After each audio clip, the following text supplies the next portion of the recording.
Welcome to the Old Time Radio Westerns. I'm your host, Andrew Rhynes, and before we get into this episode, I wanted to do a little PSA and remind you that I put out multiple shows a week of Old Time Radio Westerns. You can check them out by going to OTRwesterns.com or looking up OTR Westerns on your podcast application of choice. We're releasing over 10 episodes a week so far, about 100 a month. So definitely want you to check that out. Again, OTRwesterns.com and check it out. I also wanted to invite you to check out my sister podcast site, OT Netcast, and that's Netcast. So OT Netcast, Netcast, OTNetcast.com. We're currently releasing mystery genre shows, and this is shows like The Shadow, Escape, Suspense, and The Whistler. And we have plans on bringing other shows to the network for you guys to listen to. So it's my non-Western old-time radio channel that I can kind of do other genres that not only I like, but hopefully you would like too. You can check us out by going to otnetcast.com or searching OTNetcast on your podcast app of choice. Now let's get into this episode. This episode is going to be Frontier Town. Original aired in 1949, and the title is Land Grab. Frontier Town, the saga of the Roaring West.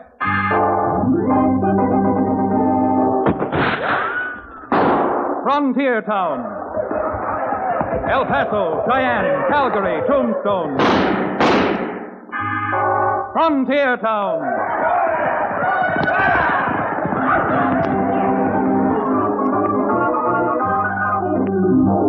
Here is the adventurous story of the early West, the tamed and the untamed. From the Pecos to Powder River, Dodge City to Poker Flat, these are the towns they fought to live in and lived to fight for. Teeming crucibles of pioneer freedom. Frontier Town!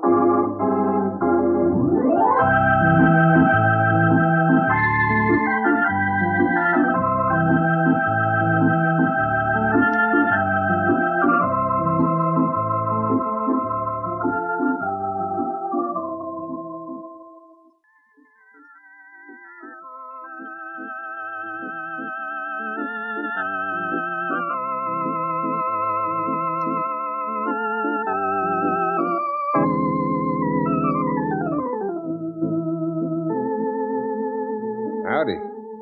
You know, there are some folks who think the life of a lawyer in a frontier town like Dos Rios is a pretty dull existence in comparison with the cowboys or ranchers.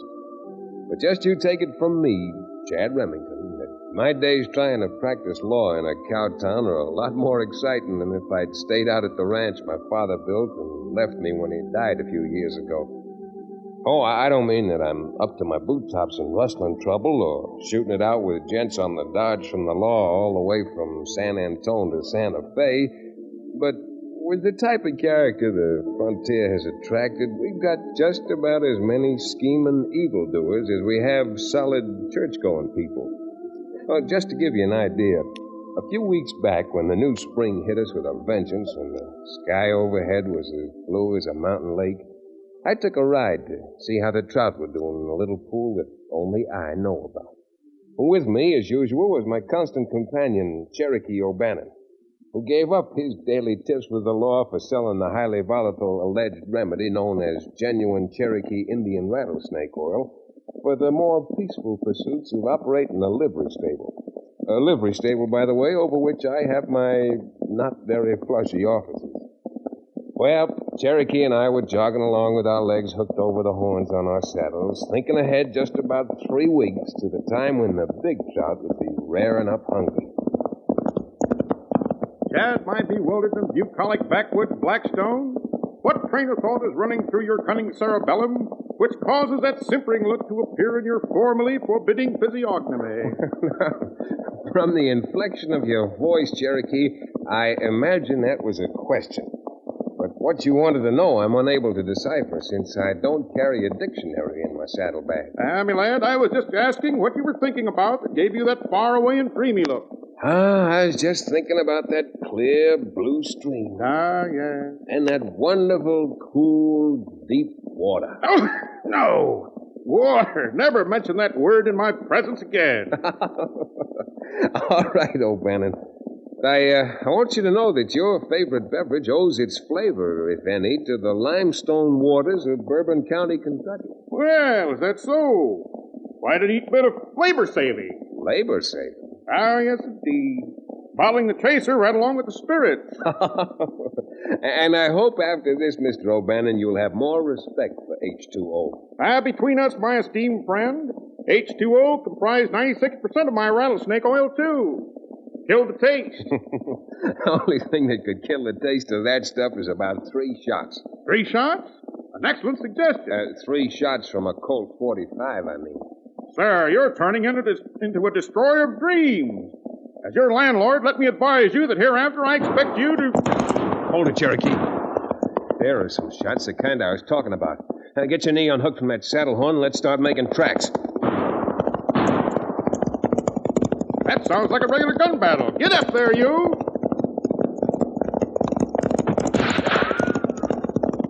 Come on, Cherokee. This thing sounds serious.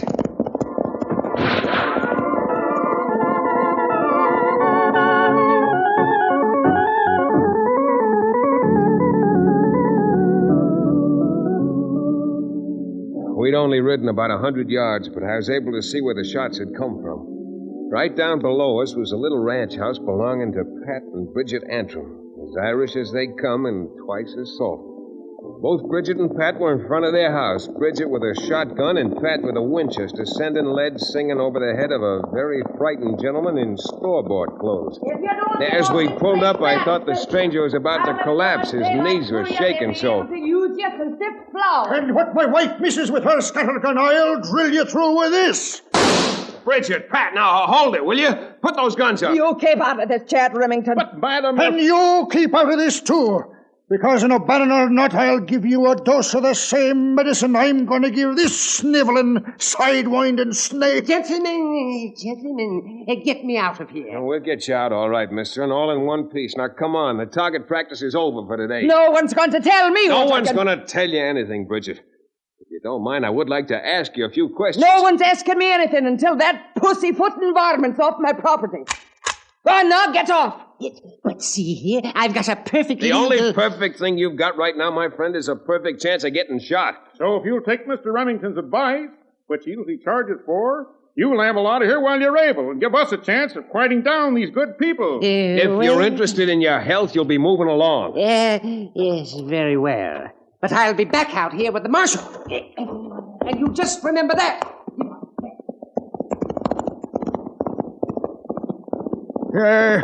What I should have done was salivate him before he makes any more trouble. Yes, indeed. However, since thanks to Chad, he's now well out of rifle range, I suggest that we repair inside and talk this over something refreshing and companionable. You know what I mean? I think you do, or I hope you do. We certainly do understand. Bridget, Cherokee wants a glass of your coldest spring water.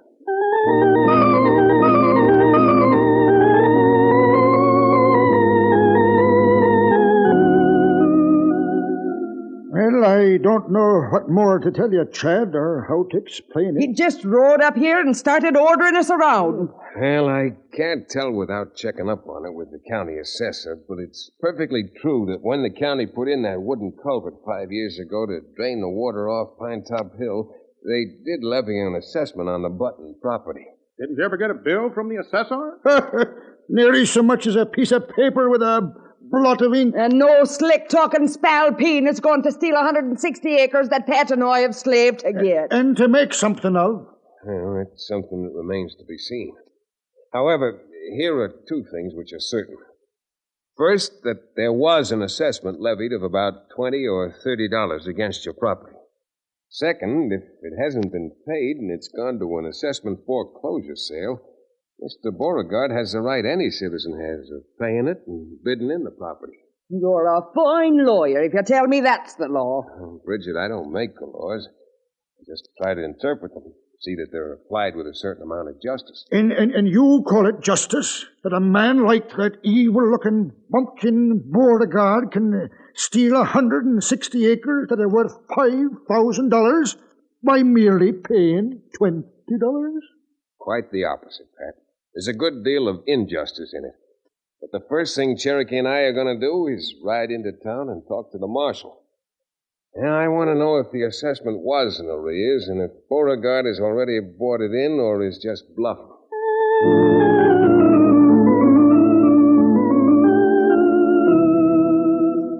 Well, Cherokee and I had hardly ridden out through the fence of Pat and Bridget's place when we spotted Mr. Beauregard sitting his horse waiting for us.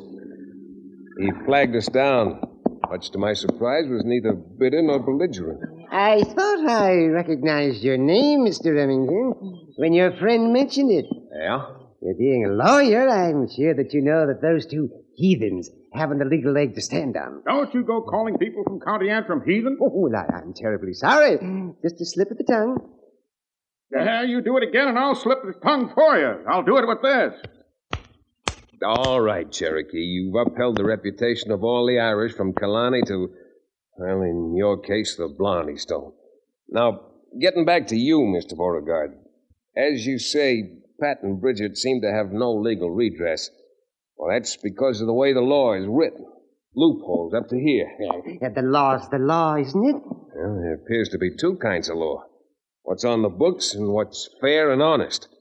And if you think I'm going to stand by and permit you to steal 160 of the choicest acres in the entire Dos Rios Valley away from two hard-working people, well, mister, you may know my name, but you don't know me. Are you trying to intimidate me, Remington? Oh, no. Far from it. No, I think you're a smart man, Beauregard. Therefore, I'm just giving you what is known as a word to the wise. Because I'll fight you through every court in the state if I have to.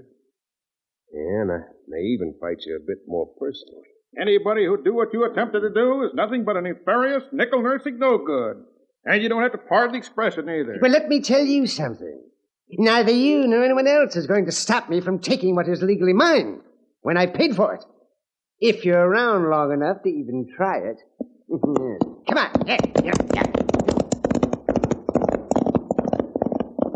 Chad, maybe you started out today to see about fishing for trout. I've got a feeling that for a while now we're going to be angling for a slimy old octopus. Come on, let's get back home.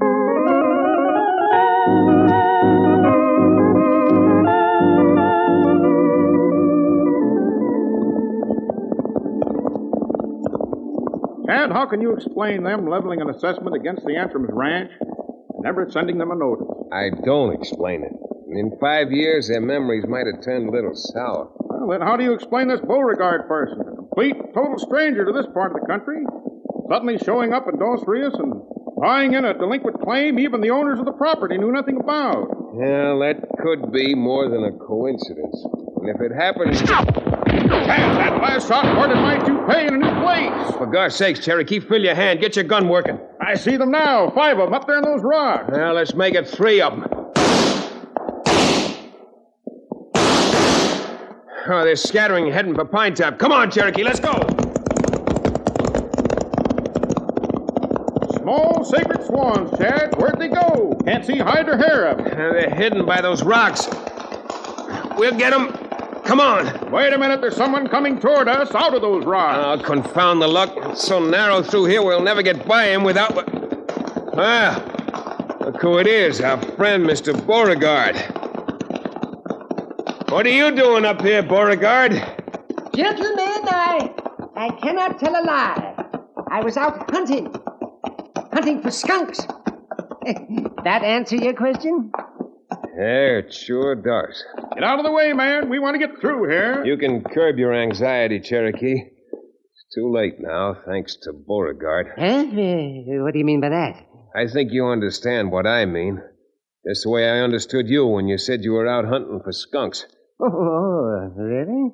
No, O'Bannon. Beauregard, if Cherokee and I look like a couple of skunks to you, you need glasses. Because we have spines running down our backs, not stripes. But after this little set to, I suspect you'll soon be wearing stripes.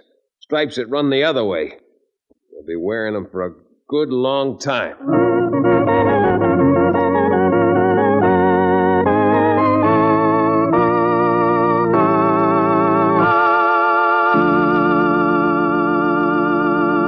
we'll return to the second act of Land Grab, our exciting frontier town adventure, in just a few moments.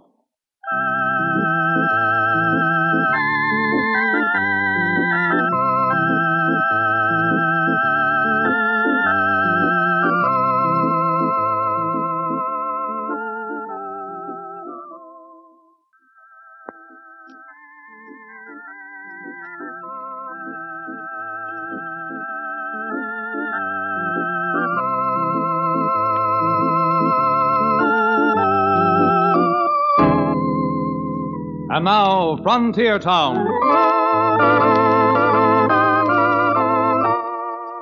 Well, it was pretty obvious that Beauregard was neither as meek nor as mild as he originally had acted.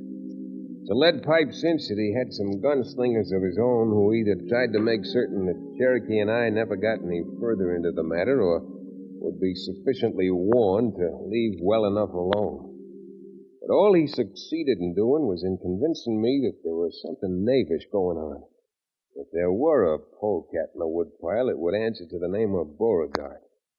Well, Cherokee and I wasted no time in getting to town and to the marshal's office. But the time was wasted, and the results disappointing.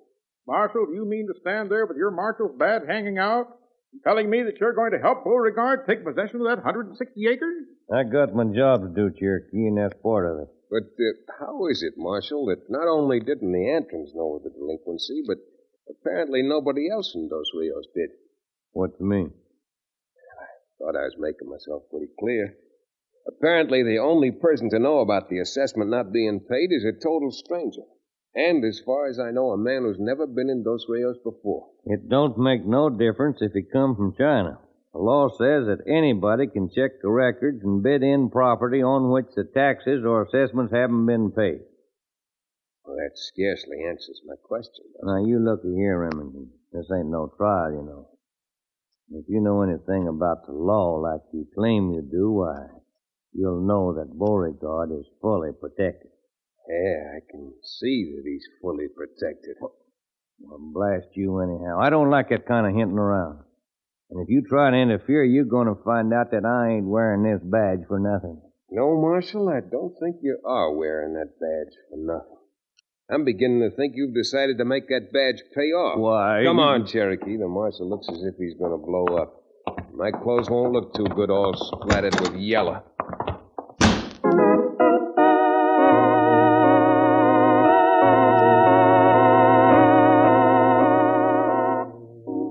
Next day, we heard that Beauregard had hired several men to rip out the Antrim's fences and put up a fence of his own. So Cherokee and I decided to ride out there. There was something wrong, terribly wrong, but I still didn't know what it was. I'm warning you now. You pull another fence post and you can use it for a cross on your grave. Marshal, I demand that this woman be ejected from my property. Demand and be hanged. Just a minute, Beauregard. If it's all the same to you, I'd like to see the deed transferring the title to this property to you. Chet, you better keep out of this. Thanks, Marshal, but I'm here to give advice to my clients and not to take advice from you. Now, where's that deed? Go on, Beauregard. Show it to him. Well, all right. Here. Seems to be in order. What do you mean it seems to be? Are you intimating that I forged that deed or something? Not intimating anything. I'm just speaking my mind. If you have a mind, you'll get out of here before you get into trouble. Any trouble you or your kind might make for me would be very welcome. Get out of my way, Chad. I'll take care of you. Oh, now hold it, Bridget. Cherokee, hang on, will you? I'll do it again. I can't promise much. Let me at that thief. Don't you dare call me a thief. Now, would you rather be called something else? A cheap, sniveling crook, for instance? In fact, I can think of a long list which I'll be only too happy to... Why, you contemptible... Yes. That's it, Chad. Call him again. Knock his teeth out. They're not his anyhow. Next time you jump someone with no warning, Beauregard, let this... Marshal, I'm demanding that you arrest this man. Arrest him because you attacked him? Oh, Bannon, if you don't want to go to lockup, too, you keep out of there. What? You mean you think you're actually going to arrest me? Well, I most certainly do. I warned you before. Now maybe you'll learn your lesson after you've had 60 days to think it over. Oh, now, wait a minute. What's the charge? Ain't no charge at all. It's all free at the town's expense. Well, what I'm going to write on that docket runs all the way from trespassing right on up through assault and battery, so come on.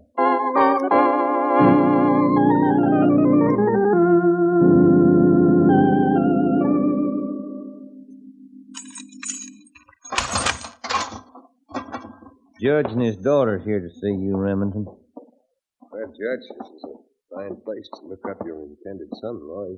Cherokee told us what happened, Chad. This is an outrage. You mean you marry a jailbird, Libby? He never gets around to asking me. Nice.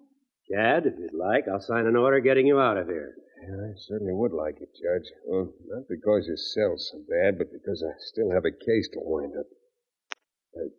Goodbye, Marshal. We don't need you around. I don't need you neither.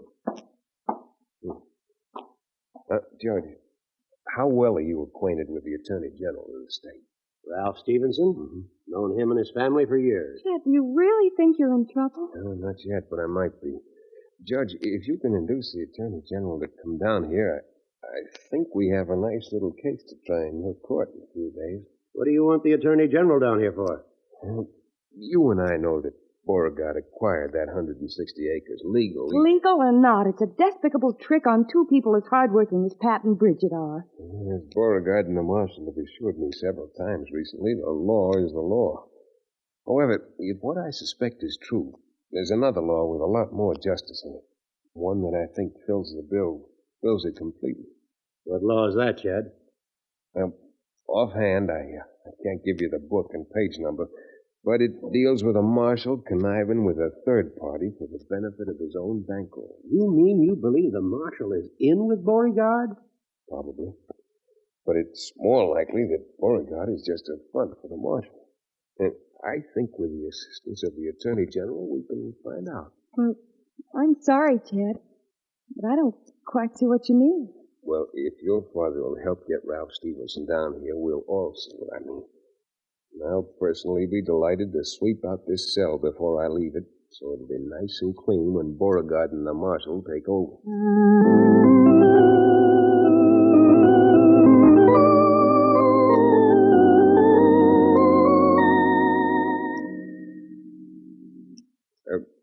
Mr. Stevenson, I know what I'm asking is absolutely irregular, but if you lend a hand, it might be worth a lot of votes with the election coming up. Well, election or not, I'm in favor of your little idea, and you can count on my help. Good, thank you. Have you got this morning's paper, Cherokee, with that advertisement in it? Here you are, Mr. Stevenson. Mm-hmm. There's Beauregard's ad offering that 160 acres for sale to the highest bidder. Yes, well, it certainly substantiates what you suspect, Remington. But since we can't get a conviction on what we suspect, I say let's go to work. Are you sure that you've never seen this Beauregard before? Well, unless I met him when he was using an alias, absolutely not. All right, then. Cherokee, you get us a couple of bandanas with holes cut out while I take Mr. Stevenson to the bank to get some money. Not meaning to seem reluctant about this, but you thought what might happen to us if we get shot, my conniving counselor? I certainly have, Cherokee. Now, we'll bury you up at the entrance place, right next to the well, so you'll always have a chaser handy.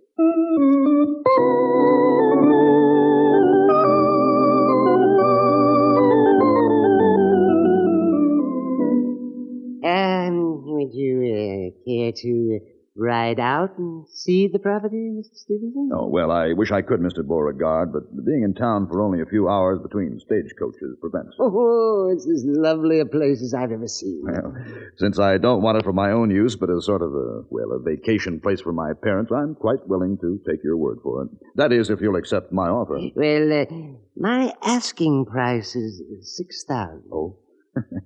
And my paying price is $4,000. No. I can't consider it. It's all cash. 50% down, right now. 50% down? Right here. $2,000 in bills. You just give me a temporary receipt, and I'll be back next week to give you the balance. Is it a deal? Indeed it is. Give me that $2,000, and I'll be here waiting for you when you come back.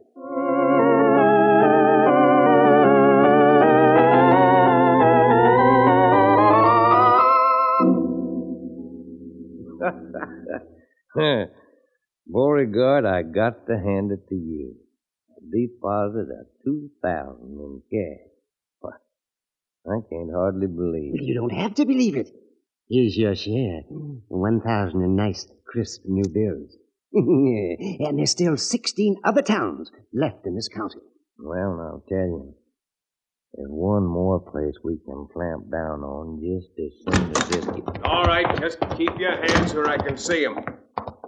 Partner, relieve the marshal of that money. Indeed I will. Indeed I will. Are you two loco breaking into the marshal's office and sticking us up? If I were you, I'd shut up. Here, my boy. Here's that lovely green stuff. Just as crisp as leaded. All right, now go call Stevenson. Stevenson? I'll get him right in here. Come in, Mr. Stevenson. Good, good. I see you've got the money. So that was your scheme. Get a receipt for my property and then steal the money back. Only a crook like you would think of a trick like that. Are these the bills you marked, Mr. Stevenson? They most certainly are. And through the window, I could see they were in the marshal's possession. Uh-huh. Now, as Attorney General, wouldn't you say that's about a 25-year crime? Attorney General? Cherokee, grab him. Let me hear it.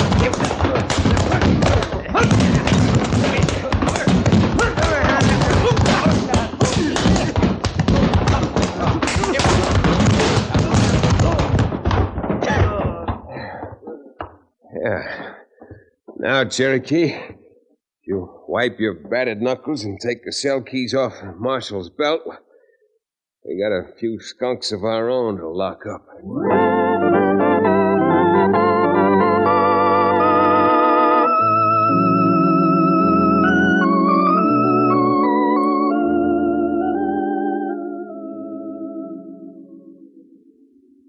Dad, I could kiss you for all the help you've been. Well, I'm not declining the honor, Bridget, but O'Bannon here deserves half the reward. Reward? For a man of my low character, couldn't you suggest something more suitable? If you know what I mean. Nothing doing. The only thing you're getting to drink is water. Well, water? I'd rather drink yours. Yours? What's yours? I've got you there, my boy. Mine'll be 6 fingers of bourbon, and I want it quick.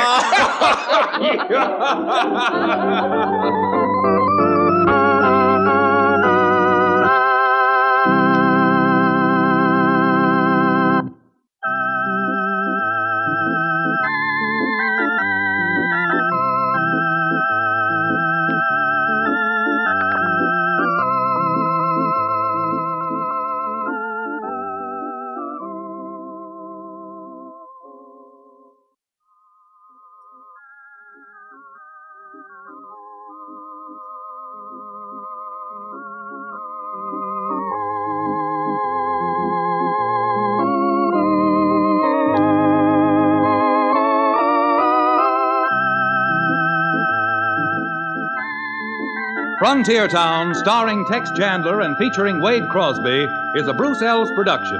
Story and direction by Paul Franklin. Music written and played by Ivan Ditmars.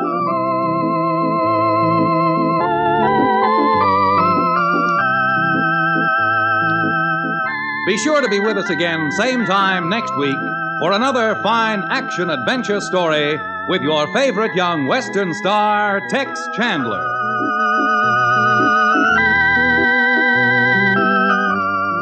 And now this is Bill Foreman telling you that Frontier Town came to you from Hollywood.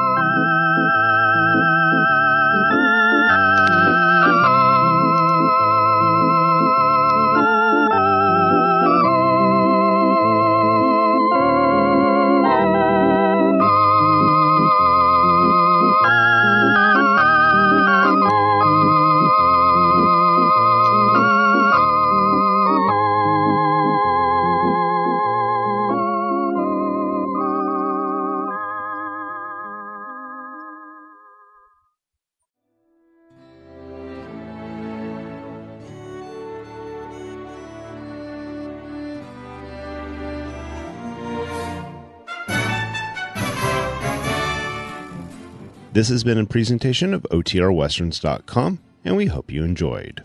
Please take some time to like and rate our shows in your favorite podcast application. Follow us on Facebook by going to otrwesterns.com/Facebook. Subscribe to our YouTube channel by going to otrwesterns.com/YouTube. And send us an email, podcast@otrwesterns.com. You can call and leave us a voicemail, 707-986-8739. This episode is copyright under the Attribution Non-Commercial Share-alike copyright. For more information, go to otrwesterns.com/copyright. Have a great day, and thanks for listening.